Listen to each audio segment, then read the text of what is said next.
평안하셨습니까? 우리 양 목사님하고 늘 하시던 거 같이 해 볼까요? 예수님은 살아계십니다. 예수님은 이 땅을 다스리십니다. 지난주 우리는 부활절을 맞아 기쁨의 예배를 드렸습니다. 부활하신 주님이 보시기에 주빌리 식구 한 명 한 명이 주님의 기쁨이 되시기를 축복합니다. 오늘 저는 여러분과 함께 세례 요한과 예수님께서 선포하시는 회개라는 말씀에 대해서 생각해 보려고 합니다. 제가 신앙생활을 처음 시작했던 교회는 고신교단에 속해 있었고, 고신교단에는 학생부의 이름을 SFC라고 칭하는데, 학생부에 학생부들만의 그 기도회 모임이 있었는데, 그 기도회 모임에 들어가면 선배들이 신앙생활을 오래 하셨던 분들인데, 이분들은 막 울면서 회개 기도를 하는데, 신앙생활을 이제 시작한 저에게는 그게 굉장히 부담이 되었고, 그래서 회개 기도 그러면 좀 짐이 되었어요. 그런 시간들을 계속 좀 보내왔던 것 같은데, 오늘 이 말씀을 같이 나누면서 회개 기도에 대한 짐이 좀 내려지고, 좀 새로운 관점으로 회개 기도에 대해서 눈이 열려지기를 소원합니다.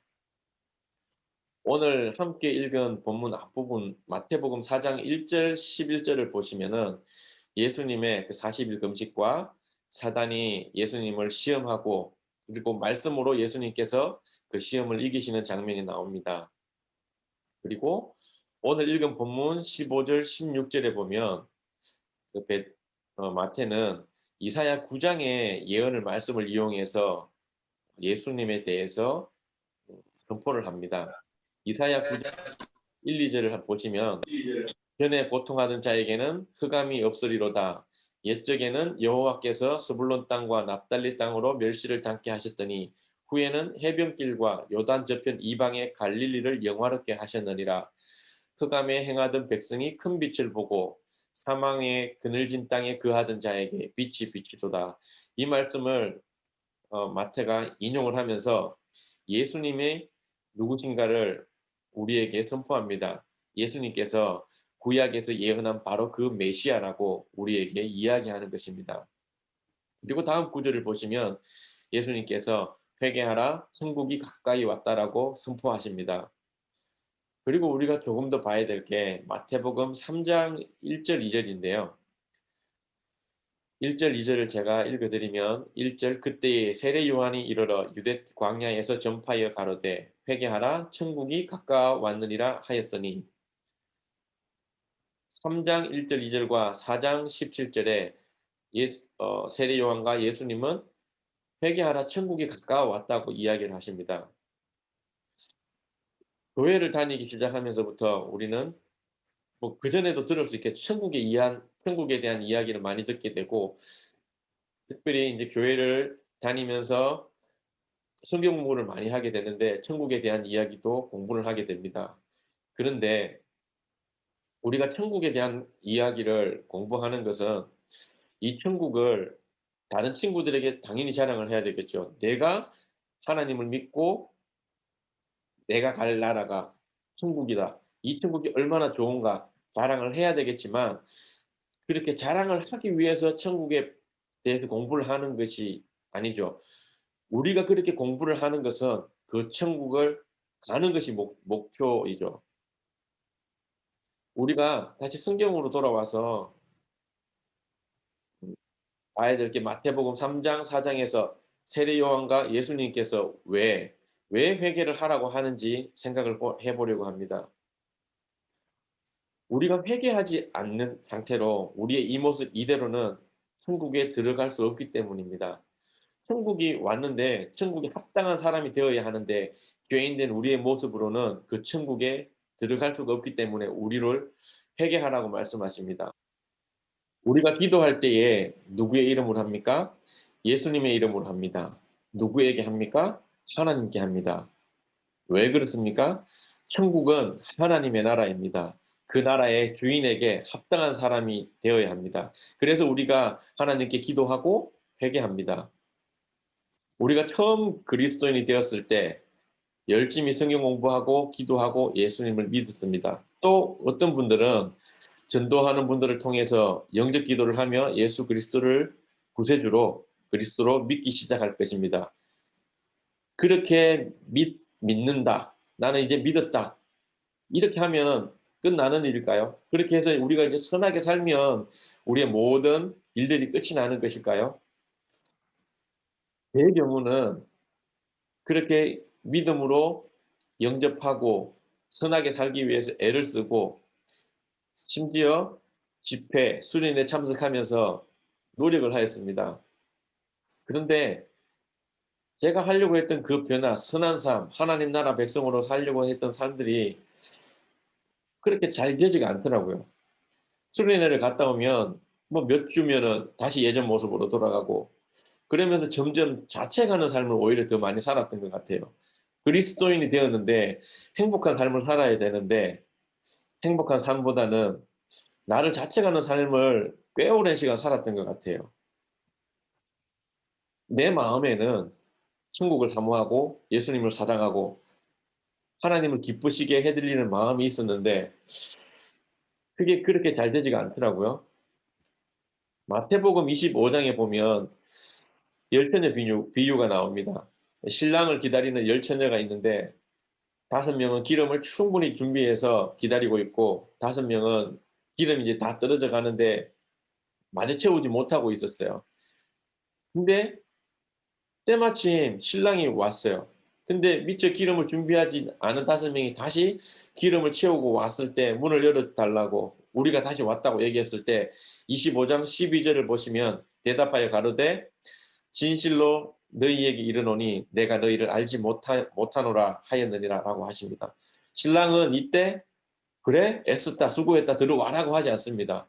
단호합니다. 내가 너희를 알지 못하노라고. 성도 여러분 누구나 천국을 기다리는 그 마음, 하나님을 사모하는 마음은 있을 수 있고 심지어 어떤 사람은 어느 누구보다도 그 마음은 간절할 수도 있습니다.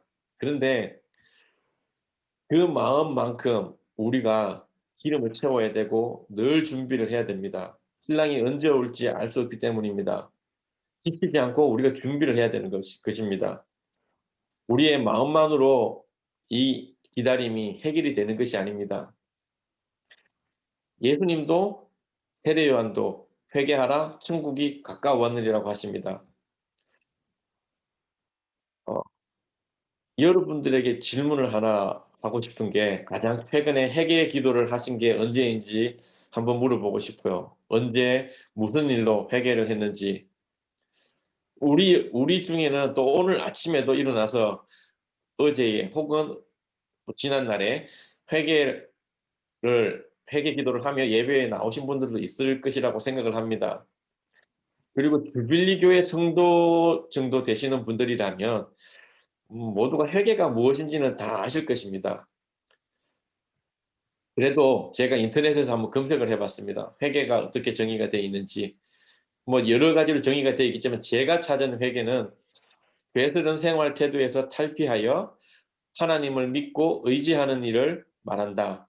옛날에 저지른 잘못을 뉘우친 사람이 그 잘못을 고치고 되풀이하지 않으려 노력하는 태도를 갖추는 것을 가리키는 말이다." 이렇게 정의를 하더라고요. 회개는 삶의 변화가 있습니다. 삶의 변화의 시작은 간절함이죠. 하나님 앞에서 간절하게 하나님께서 기뻐하시는 삶을 살기 원하는 그 마음, 가슴을 치며 애통해하는 그 간절함이 우리 삶의 시작입니다. 우리 생활 가운데 행한 잘못된 일에 대해서 단순하게 '잘못했다.' 이런 양심의 가책 정도는 사실 죄에 대한 감각이죠. '내가 잘못했구나.' 하는 정도의 감각인 것입니다. 이런 죄에 대한 감각은 예수를 믿지 않는 분들도 할 수 있어요. 그런데 예수를 믿는 사람들과 믿지 않는 사람들의 차이는 이런 깨달음 뒤입니다. 믿는 우리들은 이런 죄에 대한 깨달음 이후 먼저 하는 것이 하나님을 떠올립니다. 하나님에 대해 생각을 하고 '하나님이 기뻐하지 않은 일을 내가 했구나.'라는 생각을 하게 되는 것입니다. 우리가 가끔 부르는 찬양 가운데 그 역대하 7장 14절 있죠. "내 이름으로 일컫는 내 백성이 겸비하여 기도하면." 그런 찬양이 있어요. 그 역대하 7장 14절을 보시면 "내 이름으로 일컫는 내 백성이 그들의 악한 길에서 떠나 스스로 낮추고 기도하여 내 얼굴을 찾으면 내가 하늘에서 듣고 그들의 죄를 사하고 그들의 땅을 고칠지라." 이 구절이 있어요. 여러분, 우리는 하나님의 백성으로 오늘 함께 모여 이렇게 온라인이지만 하나님의 말씀을 듣고 예배를 합니다. 역대하는 내 이름으로 일컫는 내 백성이라고 얘기를 해요. 하나님 나라와 상관이 없는 이들이 아닙니다. 회개가 필요한 사람은 천국을 소망하는 하나님 나라 백성입니다.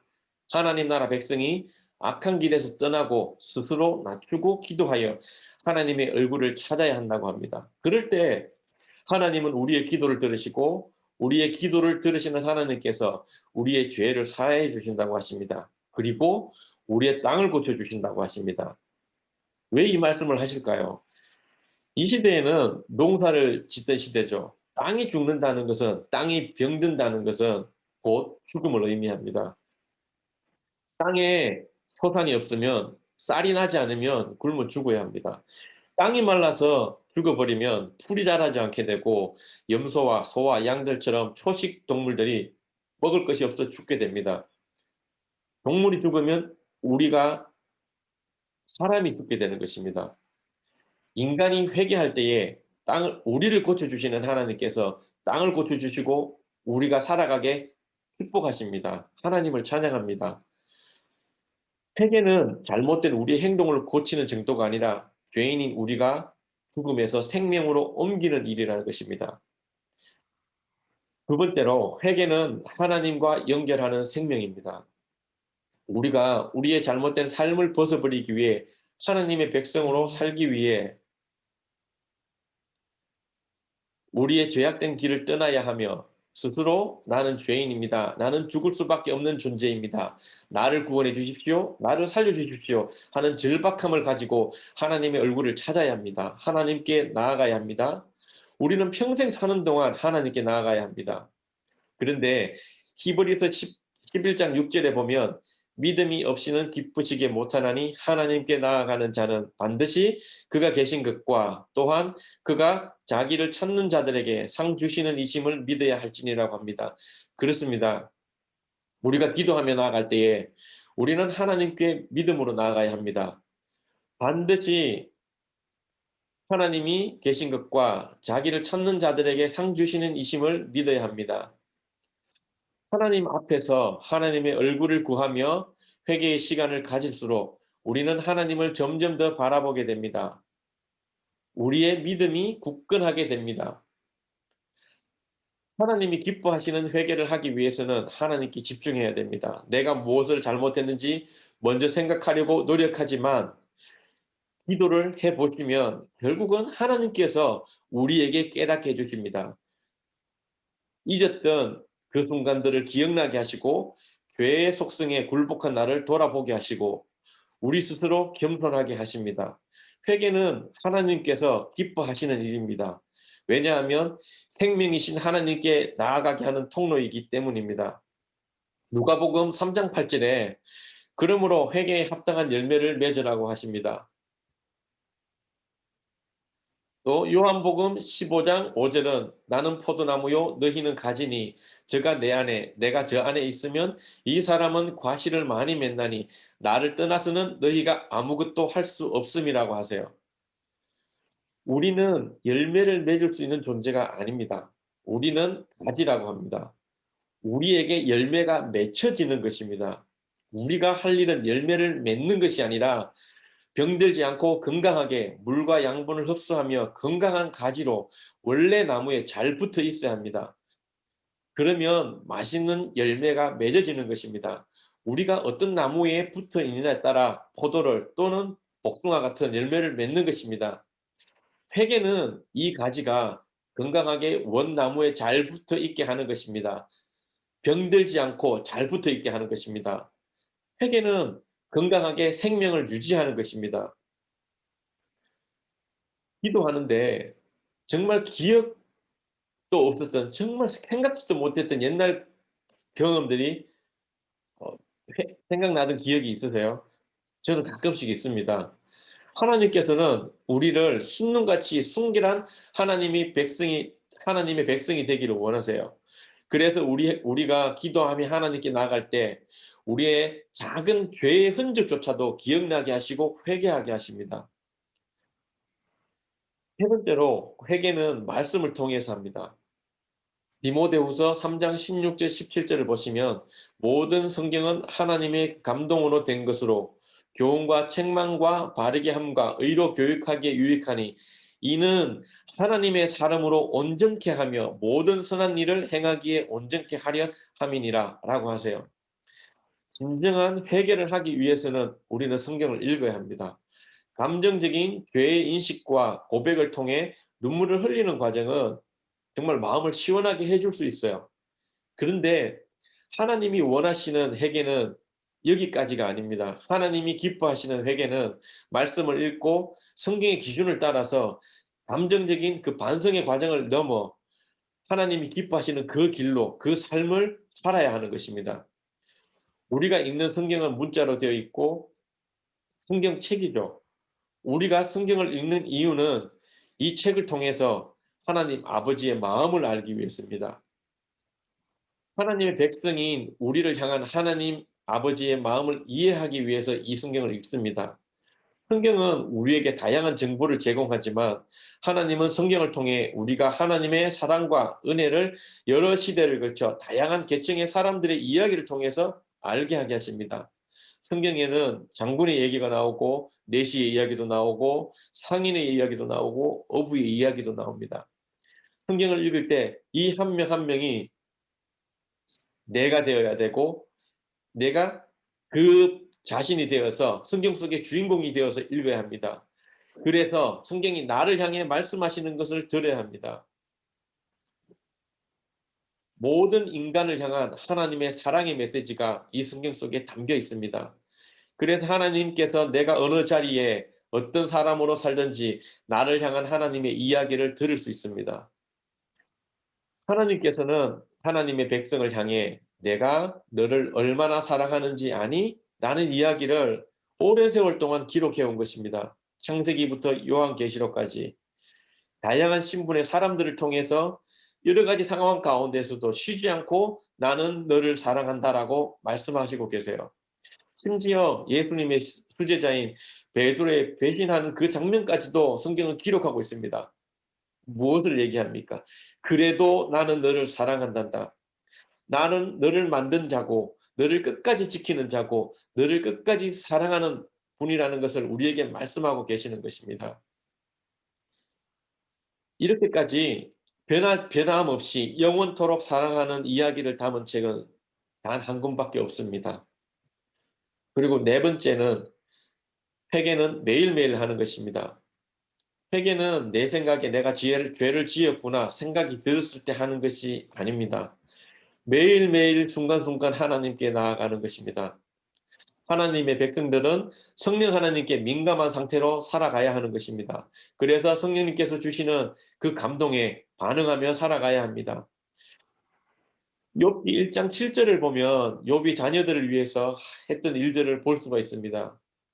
욥이 부자로 살면서 주변 이웃들에 위해서 잔치를 했어요. 그 잔치가 끝나면 그다음 날 자녀들 다 불러 모으고 번제를 드렸습니다. 욥이 이렇게 제사를 드리는 것은 성경에 이렇게 얘기를 해요. 그 잔치날이 지나면 욥이 그들을 불러다가 성결케 하되 아침에 일어나서 그들의 명수대로 번제를 드렸으니 이는 욥이 말하기를 혹시 내 아들들이 죄를 범하여 마음으로 하나님을 배반하였을까 함이라. 욥의 행사가 항상 이러하였더라. 우리가 옛날 중동이 나오는 배경이 되는 그런 영화를 보면 굉장히 화려하죠. 술도 있고 여자들이 나와서 춤을 추고 이런 상황들이 되면 이제 남자들 중에 뻥을 많이 치는 분들은 술이 한 잔 들어가면서 그냥 있는 얘기 없는 얘기 주변 사람들 재미있게 해 주기 위해서 막 이야기를 해요. 그런 이야기 속에 있다가 보면 어 알게 모르게 죄를 짓는 일이 있을 것입니다. 그래서 욥이 이런 축제가 끝나면 자녀들을 불려다가 번제 제사를 드렸어요. 우리가 우리 자녀들을 축복하는 일만큼이나 우리 가족이 '하나님을 배반하지 않았을까.' 하는 이 예배를 드려야 된다는 생각이 들었어요. 그래서 매일매일 우리가 회개하는데 우리의 죄를 정죄하는 데 초점을 맞추는 그런 회개 기도가 아니라 매일 매순간 하나님 앞에 나아가서 하나님을 기쁘시게 하는 그 선택을 하는 삶을 살도록 우리의 삶들을 돌아보는 시간을 가져야 합니다. 그래서 온 가족이 '하나님을 어떻게 하면 더 기쁘시게 해 드릴까.' 고민하고 기도하는 이런 가정의 문화가 있어야 됩니다. 제가 2011 년에 순례자 길을 걸었어요. 한 달 동안에 930 킬로 정도를 걸었던 적이 있는데 하루 종일 걷죠. 근데 사실 하루 종일은 아니고 새벽에 시작해서 점심쯤이면 끝이 나는데 계속 걷다가 걸으면서 하는 일은 하나님 앞에서 나 스스로에게 집중을 하는 일이었어요. 지난날의 나의 일들을 돌아보고 하나님 앞에서의 내 삶을 점점 돌아보게 됩니다. 처음에는 이 걷는 거에 익숙하지 않아서 어 다른 것들에 집중을 할 수 없는데 이 걷기가 점점 지면서 하나님과 내 삶에 집중하는 시간들을 더 풍성하게 가지게 되는데 그때 제가 적었던 노트 중에 일부분을 그대로 읽어 드릴 건데요. 제가 이걸 준비하면서 또 눈물이 나더라고요. 그대로 읽어 드릴게요. "최근 우리 집에 키우던 개를 다른 곳으로 보냈습니다. 그 개의 주인은 우리 식구 중 큰딸이랍니다. 목욕시키고 개똥 치우고 관리를 다 했습니다. 그런데 저희가 여러 가지 이유와 상황의 변화가 있어서 개를 위해서 마당이 있는 곳으로 보내기로 했습니다. 큰아이의 마음이 어느 정도 힘들겠지만 잘 참아 주기를 바랐습니다. 하루는 혼자 걷게 되었습니다. 큰아이 생각이 나면서 그 아이의 마음이 얼마나 아픈지 제게 전해지는데 마음이 아파서 울면서 기도하며 걸었습니다." 이렇게 적어 놨더라고요. 근데 이걸 읽는데 또 눈물이 나더라고요. 그때 제가 걸으면서 울었을 때 어 굉장히 심하게 울었어요. 막 눈물을 닦는데도 계속 눈물이 나서 지나가던 사람들이 그 순례길에 혼자 걷는 게 아니니까 지나가던 사람들이 제가 걷는 게 힘든데 막 울면서 걷나 이런 생각할까 봐 안 보이고 막 안 보이게 하려고 눈물을 막 굉장히 열심히 닦았던 기억이 있어요. 이 하나님 앞에서 나를 돌아볼 때에 하나님께서는 우리가 생각했던 것보다 더 깊은 감동을 주시고 상황들을 보게 하세요. 제가 이 설교를 준비하는데 아내가 "당신이 회개하면서 가졌던 감동의 시간이 있으면 또 얘기를 하라."고 했는데 사실 제일 큰 어려움은 부부 관계인 것 같아요. 저는 감성적인 사람이고 아내는 이성적인 사람인데 저희 둘이 만나면 조그마한 말토치 하나 가지고 싸우거든요.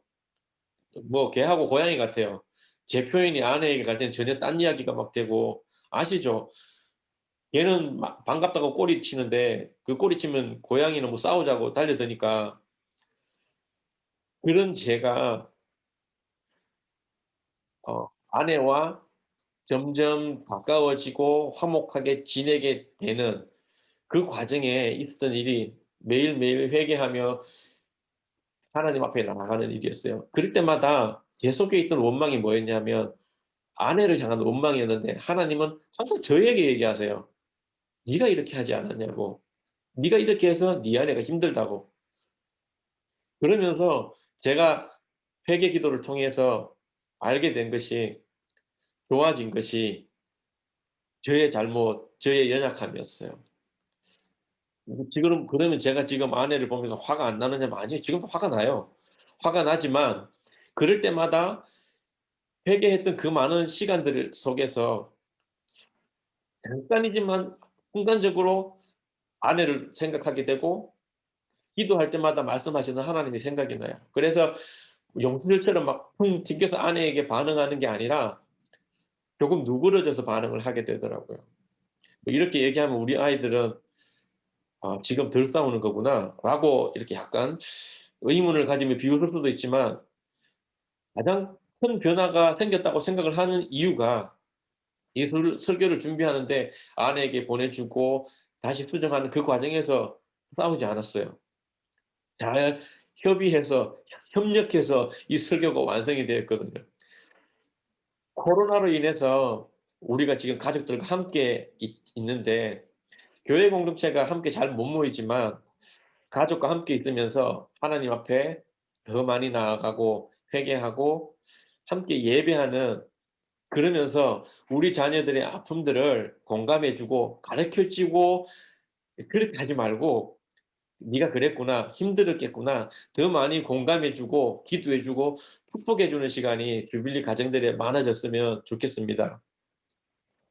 주빌리 성도 여러분, 우리가 먹다 남은 커피가 잔에 있어요. 그 잔을 비우지 않고 그대로 며칠을 두면 말라버립니다. 그렇게 말라진 잔을 씻으려고 하면 많은 물이 필요하고 또 빡빡 씻어야 되니까 힘이 필요해요. 물론 이제 쉽게 두려면 물을 받아 두면 되겠죠. 그런데 이 잔을 쉽게 씻는 방법이 있어요. 커피가 잔에 남았을 때 바로 씻으면 쉽게 씻어요. 씻겨져요. 오늘 제가 여러분과 함께 나누기를 원했던 것은, 천국의 합당한 회개는 하나님 앞으로 매 순간 나아가는 것입니다. 회개의 유익은 점점 더 많은 시간을 하나님과 함께 하는 것입니다. 회개는 하나님을 기쁘시게 해 드리려는 열망에서 행하는 것입니다. 나의 죄를 씻는 것에 초점을 맞춰야 되겠지만, 그것보다 더 나아가서 진정한 회개를 통해 하나님을 기쁘시게 해 드리려는 긍정적인 면에 초점을 맞추는 것입니다. 회개를 통해 순결한 백성이 되어 하나님을 기쁘시게 해 드리는 백성들이 모인 곳이 천국입니다. 회개는 생명이신 예수 그리스도의 삶을 따르는 것이고 생명의 길로 걸어가는 것입니다. 생명의 근원이신 주님의 손을 늘 잡고 동행하는 것입니다. 쉬지 않고 기도해야 되는 것은 우리가 그만큼 연약한 존재이기 때문입니다. 일상의 생활을 하는 가운데에도 우리의 마음의 중심은 늘 주님을 향해야 하는 것입니다.